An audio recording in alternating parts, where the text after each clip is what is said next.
pour les 10 prochaines minutes, je reçois Axelle Lemaire. Axelle Lemaire, directrice de la stratégie de la transformation et de l'innovation à la Croix-Rouge française, ainsi que CEO de 21, l'incubateur de la Croix-Rouge. Bienvenue.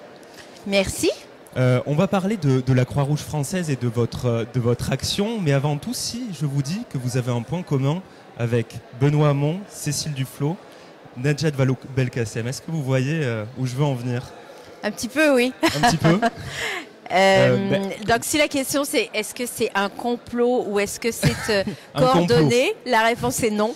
Ben, je vais quand même peut-être un peu expliquer parce que comme eux, vous avez fait partie du gouvernement Hollande. À l'époque, vous étiez secrétaire d'État chargé du numérique et de l'innovation. Et comme eux, vous avez récemment rejoint une association ou une ONG. Pourquoi, selon vous, observe-t-on cette tendance de politique plutôt de gauche, des anciennes personnalités de gauche qui rejoignent ce secteur du non-profit ?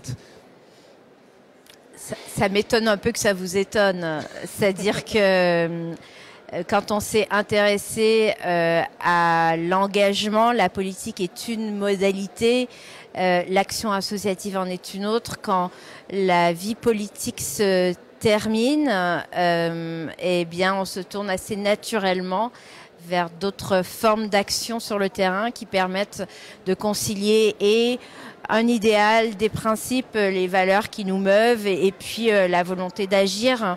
Et c'est d'autant plus vrai, en tout cas dans mon cas, et je ne peux pas parler au nom de mes anciens collègues, que quelque part c'est un retour aux sources. Moi, j'ai été dans ma première vie spécialiste du droit international humanitaire. La Croix-Rouge, ça m'a toujours fait rêver. Et donc, voilà, François Hollande dirait que c'est une synthèse de mes expériences professionnelles passées, cette arrivée à la Croix-Rouge. Et vous n'avez pas le sentiment que pour avoir du pouvoir, si je puis dire, maintenant il faut être plutôt dans l'ONG, dans l'association plutôt qu'en politique ? Alors je vois, si on doit avoir une analyse plus systémique de cette situation, le pouvoir, pour le pouvoir, non. Le pouvoir comme moyen d'action, oui. Moyen d'action, oui, plutôt. Effectivement, il y a un glissement qui s'opère en France en ce moment, qui est que, enfin, on comprend que pour construire des solutions aux grands défis du monde, il faut le faire à plusieurs, et il n'y a pas les pouvoirs publics d'un côté et surtout l'État qui se drape de sa dignité, et puis les entreprises, les acteurs associatifs, les collectifs citoyens, les individus, etc. Pas du tout. Le grand enjeu et le plus compliqué, c'est de travailler ensemble. Et oui, je pense que le secteur associatif et l'ESS et l'économie sociale et solidaire vont être amenés à jouer un rôle croissant à l'avenir. On peut s'interroger sur les causes. Oui, il y a une forme de désengagement de l'État, en particulier sur les sujets sociaux. C'est pas la seule. Il y a aussi de plus en plus un pouvoir d'agir et une envie d'action qui bascule de ce côté-là de la société civile. Donc j'imagine que oui, moi aussi, je suis perméable à ces tendances. Venons-en maintenant, si ça vous dit, à la Croix-Rouge française. Oui. Je le disais, vous en êtes maintenant la directrice de la stratégie de la transformation et de l'innovation. Comment on transforme finalement une institution aussi grosse? Quel est le nombre de salariés de la Croix-Rouge française? Oui, alors je reviens sur mes fonctions parce que c'est un clin d'œil à ma vie politique passée. Je suis directrice de la City. De la City. Parce que je trouve ça drôle. Alors je suis peut-être la seule à trouver ça drôle, mais City, c'est stratégie, innovation, transformation, impact. Parce que je fus députée à Londres pour représenter les Français à l'étranger, et gagner à la City, c'était pas évident. Mais donc la City à la Croix-Rouge, c'est pas la même que celle de Londres. Comment transforme-t-on donc une institution aussi grosse et aussi âgée, puisque la Croix-Rouge a 150 Voilà, donc c'est ans. presque aussi dur que de transformer le monde de la finance. Mais la Croix-Rouge, elle a, vous l'avez dit, 160 ans, c'est un emblème reconnu de toutes et tous. C'est 60 000 bénévoles, c'est ce qu'on sait moins, plus de 17 000 salariés qui travaillent dans les établissements. C'est énorme. Du secteur sanitaire, social et médico-social. On parle d'EHPAD, de crèches, d'instituts médicalisés qui accueillent des jeunes autistes, par exemple. C'est effectivement énorme et complexe. Donc s'attaquer à la transformation, c'est s'attaquer au volet le plus pentu de l'Everest. On joue sur les temporalités, le long terme, en collaboration très transverse avec l'ensemble des métiers qui, sur le terrain, agissent au service des personnes que l'on accompagne. On agit sur le court terme, un peu par provocation. J'ai lancé un Startup Studio, j'y reviendrai.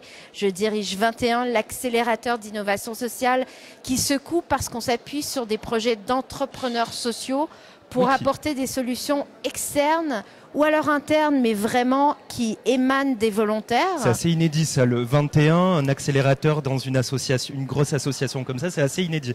Oui, et donc on joue sur le mélange des dynamiques internes et externes pour créer une valeur nouvelle. C'est une recette pas facile, on se plante beaucoup et je le dis avec humilité et puis parfois on réussit, quand on réussit ça peut être très transformateur. Peut-on dire que votre rôle est d'insuffler un esprit start-up à la Croix-Rouge française? Oui, en quelque sorte, si par start-up on entend la culture de l'innovation, l'envie de renverser la table, de pousser les murs, de bouger les lignes, de réinventer le monde avec des codes nouveaux et des codes de la tech, mais pas que. Oui, il y a un certain modèle de start-up très... qui s'alimente par le private equity, qui a une très forte croissance et qui est peut-être moins imprégné de l'objectif d'impact social, qui n'est pas celui, moi, qui m'inspire. Qui vous intéresse. Et donc, il y a beaucoup à prendre dans la culture start-up. Il y a certaines choses à laisser aussi. Donc, on prend le meilleur et on le tourne vers le social. Je parlais d'esprit start-up et vous en avez déjà un peu parlé parce que vous êtes également CEO de 21, qui est l'accélérateur de la Croix-Rouge française. Vous avez dit dans un article du Monde que c'était un peu le Station F social. Pourquoi la Croix-Rouge a-t-elle besoin d'un Station F social ? Je souris parce que quand j'entends CEO, ça me fait un peu penser au CAC 40. Donc, c'est pas forcément l'esprit, vous l'aurez compris.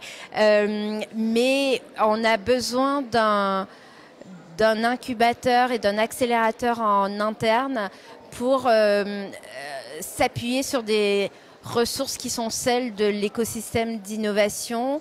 Les autres associations, en fait, les idées et les énergies qu'on trouve à l'extérieur pour qu'elles soient injectées dans l'association.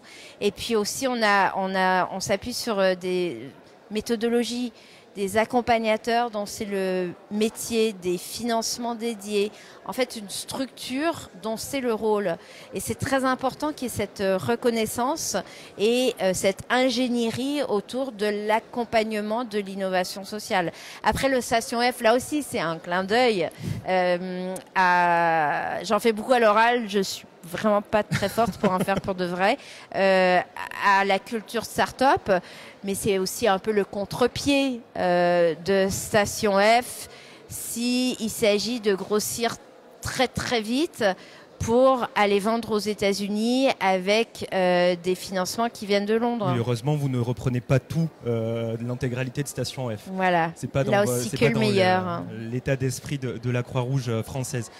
J'avais une question également sur les limites à cette innovation. L'action de la Croix-Rouge française est sociale à destination notamment de populations précaires. Comment veiller à ce que l'innovation, la transformation ne fragilise pas l'action sur le terrain des bénévoles et des salariés ?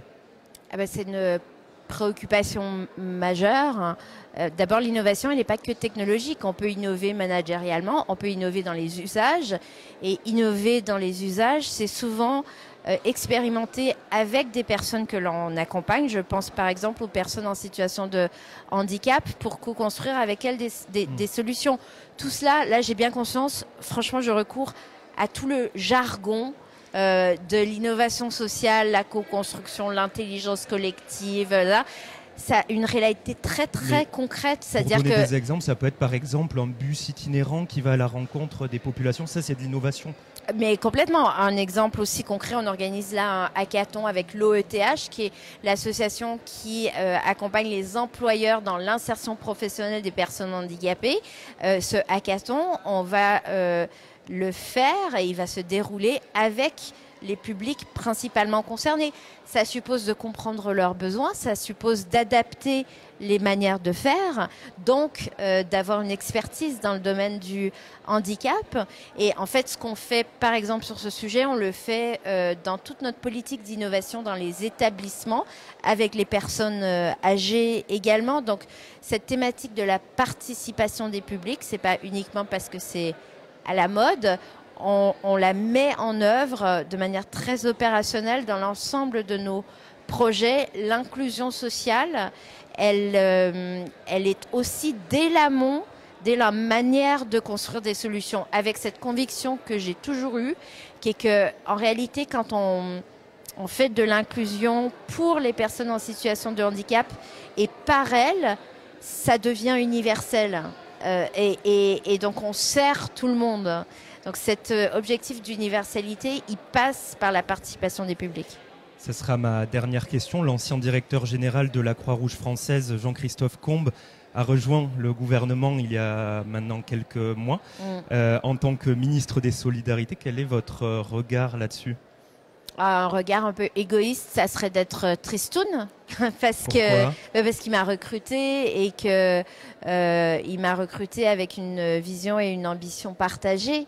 Maintenant, pour du coup l'avoir connu pendant ces 6 premiers mois à la Croix-Rouge, je suis confiante sur le fait que ce qu'il apporte pourra servir le pays.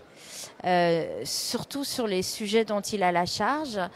Il a aussi une connaissance justement du secteur associatif et du rôle que peuvent jouer les innovateurs dans ce secteur, qui est suffisamment élaboré pour faire une différence.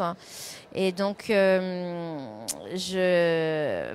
lui souhaite tout le meilleur parce que j'espère vraiment que ce qu'il a fait à la Croix-Rouge, il parviendra à le faire dans un champ qui est complexe, qui est différent, qui est celui de la politique et de l'action publique, mais où il y a tant à faire. Vous parlez de la complexité dans une association comme la Croix-Rouge, mais oui, en politique, ça va être aussi voilà, si ce n'est il passe plus d'une complexité à une autre.